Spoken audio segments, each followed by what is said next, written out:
Oh, man, it is bright today. All right. If you guys can't even see me right now, I apologize, but I'm just doing a couple things. I thought I'd take a tour around the property, just check on the progress of how the garden is doing, and give you guys an update on just some of the work that I've been doing around here. So, first of all, though, got some compost to drop off. So let's go do that.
I'm going to do my best to talk about everything here in the shade, and maybe I'll go around and take some footage for you guys, and we'll kind of mix and match this. We're going to shoot this one a little bit different, I think, from the usual style that I shoot. Most of that's just so you can actually see what the heck is going on, and you don't need to see this face all the time. But the garden's turning out pretty good. I tell you, man, the difference that a week makes, it's kind of amazing. We had a couple of pretty good rainstorms. We actually had one last night. I'm very surprised to see the grass is okay. The ground is a little damp, but it's not sopping wet, which is kind of surprising. Although there is a mess of stuff all along the driveway. So the winds must have been pretty heavy last night. On the topic of the garden, however, the tomatoes are coming on strong. I mean, I'm starting to get worried. You guys might have remembered in maybe last video or a couple videos when I was touring the garden, I had transplanted a lot of tomatoes that were really just volunteers out of the garden. My biggest worry with that was that I didn't know what kind of tomatoes I was going to get. And right now it's looking more and more like I'm not sure that these are all the same kind of tomatoes. So we are going to have a chaotic jungle tomato garden this year, but that's okay. We had a bumper crop of tomatoes last year, and definitely of peppers. I don't think we're going to get a lot of peppers this year, but it looks like we're going to have just a banger of a tomato season. Now, the pole beans, the green beans, they're looking really good. They're coming on strong. They haven't started to get that vining characteristic just yet. They're still a little short to the ground, but I'm very confident that they're just gonna spring up any minute now. I think a little more of this temperate climate and a few more good rains, and I think they're just going to be off to the races. The soil is good and wet, and so I'm not concerned about them not getting enough water, at least right now. One thing I'm a little bit upset about is I had to pull the garlic, and I couldn't bring you guys along for it. Life happened, and so I apologize for that. Hopefully I can do better next year. This year was really just an experiment with planting garlic, and I just wanted to see if I could do it, and it turned out great. And I think I'm going to do it again next year, even bigger. I think next year's garlic space is going to be even larger, because the great thing about garlic is that by the time you're pulling the garlic out, it's usually a pretty good time to start putting in some of your heat tolerant things like your sweet potatoes. And so I know there's a lot of concern about planting, and I believe they're called an allium, like an onion or a garlic, and then following that up with a root vegetable like a sweet potato. We're going to find out that's part of the experiment. And so I am going to plant some where there was garlic. I'm also going to plant some where there was not onion or garlic, just to make sure that we get some sweet potatoes at the end of the year. On that note, the onions, we're in May. It's late May now. We're getting into what, I don't know, third, fourth week of May, something like that. And the onions haven't come out yet. They're not even falling over. I'm kind of getting a little worried about them. And honestly, I felt like I pulled the garlic out early, but the garlic was almost dying back to the very tips. Even the top leaves were starting to yellow a little bit, which told me it was time to pull those things out. So either they weren't getting enough water, which was a possibility, or it was time to pull the garlic. And now I'm looking at the onions. The onions are huge, but they're lush, they're green, they're standing upright. They don't look ready to pull out, but we're in late May. How long does it take for these things to to finish up? Now, I don't know if there's anything that I have that's ready to put in that spot anyways. I don't know what I'm gonna put there. Maybe that's where I'll start a fresh cycle of some spinach, but by the time that spinach matures, we're definitely going to be into some high heat temperatures. So I need to consider maybe putting something there that likes to heat a little bit more.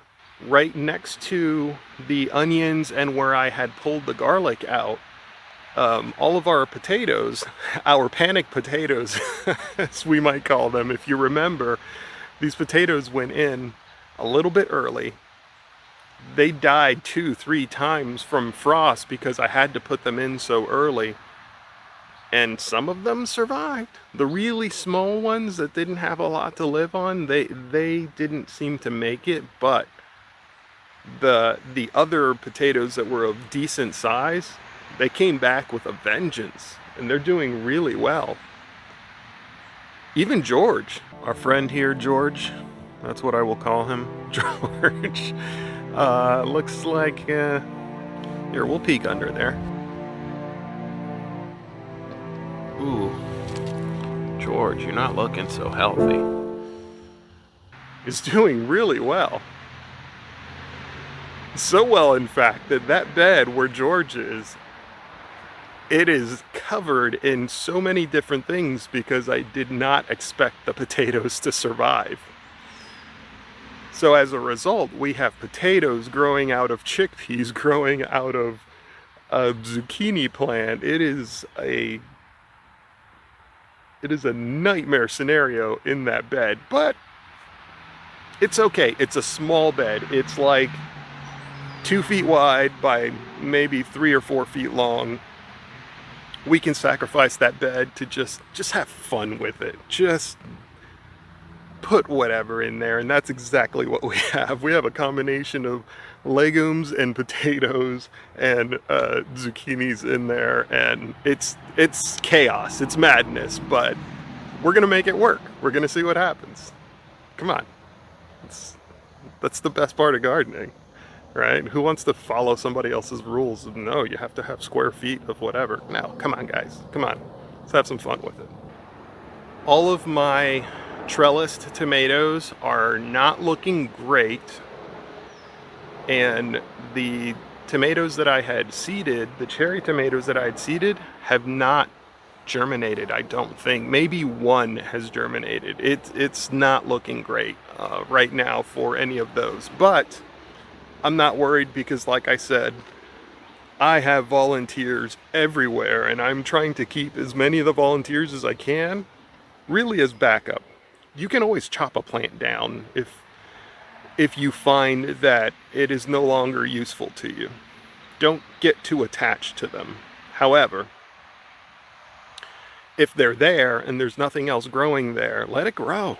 Let it grow. Who knows? If I get 2 tomatoes, 1 tomato out of some random volunteer in a spot that is not being used currently, bonus, right? And then I'll chop it down and then I'll plant something maybe in the fall if I never find anything to put there in the summer. So I'm not too worried about that. Some of the brassicas have exploded. They have just shot up. This is the first year that I've had any sort of success with brassica. This is maybe year 2 or 3, I would say, that I've tried to grow any sort of brassica. Now, there's no promises yet. We're starting to get into that May heat, and I don't have a single broccoli head. You would think that by now I'd start to see some florets taking shape. I don't see any. I see a lot of leaves, but that's about it. We'll see. I'm not too hopeful. I've never been successful growing any kind of brassica, Brussels sprouts or broccolis. On a positive note though, we have some sprouting of our winter squash, and we also have lots of germination of our cucumbers. So we're gonna have, I think, a really good season. Hopefully, if they survive, they don't get nipped by deer or whatever. I think we might have a pretty good growing season for cucumbers and some squash this year. So I'm pretty excited about that. Fingers crossed. We're gonna keep hope alive and make sure that we do everything we can to keep those plants healthy and growing and possibly fruiting for us. On a random aside, something that I don't believe I recorded, but I had the garden space for, we have some watermelon seeds that I planted and they have germinated. We'll see how they do. They have all summer to grow and hopefully flower and hopefully fruit. This year is going to be very interesting. By the time we get to the end of this growing season, I suspect most of this garden is going to look like a Disney castle. It's just going to be covered in gnarly vines and weird things just growing up over each other, and they're going to be fighting for space. It's going to be crazy. I'm kind of excited about it, but let's hope we actually get some food out of that too. But that is the goal, is to grow as much as possible, and I'm trying to tame it. I'm trying to tame myself. It's just the excitement sometimes of just dropping seeds in there. You tend to pay for it by the end of the season because it's going to look crazy. I can almost guarantee that we're just going to have vines creeping all over the place. I'm going to have to move them just to cut the grass because they're probably going to go off into the yard. But I'm excited to see what that looks like. And if it's not as bad as I'm anticipating, maybe that's going to become a new habit for me, because I do like watermelon, I do like squash, I do like a lot of things that tend to vine. And if we can somehow control those, like the cucumbers, for example, or if we can get some pumpkins going, if we can control that stuff, then yeah, let's do it every year. Let's keep it going, right? So I would say that's most of what's going on in the garden. And also, as a side note, I'm still surprised that we finished that entire pile of wood chips in a couple of days. That, gotta be honest with you, I'm still a little bit sore from that. And it wasn't that long ago. But the end result is that it looks really good. I'm super happy with the end result. And now I just have to keep up with it and make sure that I don't just let the weeds kind of grow up through the wood chips and take it over again. I want to make sure I keep those grasses smothered and that I can prune out any little saplings or seedlings that are popping up in places where I don't want them. And as long as I do that, I think within about 2 years, this will be self-sustaining. The larger trees will mulch themselves and I don't have to worry about it. And I believe that I laid the mulch thick enough here that I won't really ever have to remulch this, certainly not for at least 5+ years. I think I'm good, at least in the places where I have mulch. Strangely enough, after all the, the panic and the back pain, I kind of still need more wood chips. I'm gonna wait a little bit before I put in another request for wood chips, only because I just need a break, and there's a lot of work that's being added onto my plate right now. We're in the summer, grass is growing, the trees need tending, the garden needs tending. I have projects I need to do that are on camera, off camera, just life. It's very, very chaotic right now, and I just need to maybe cool it on some of the YouTube videos and maybe cool it on some of the wood chips, just so that I can get my life back in order.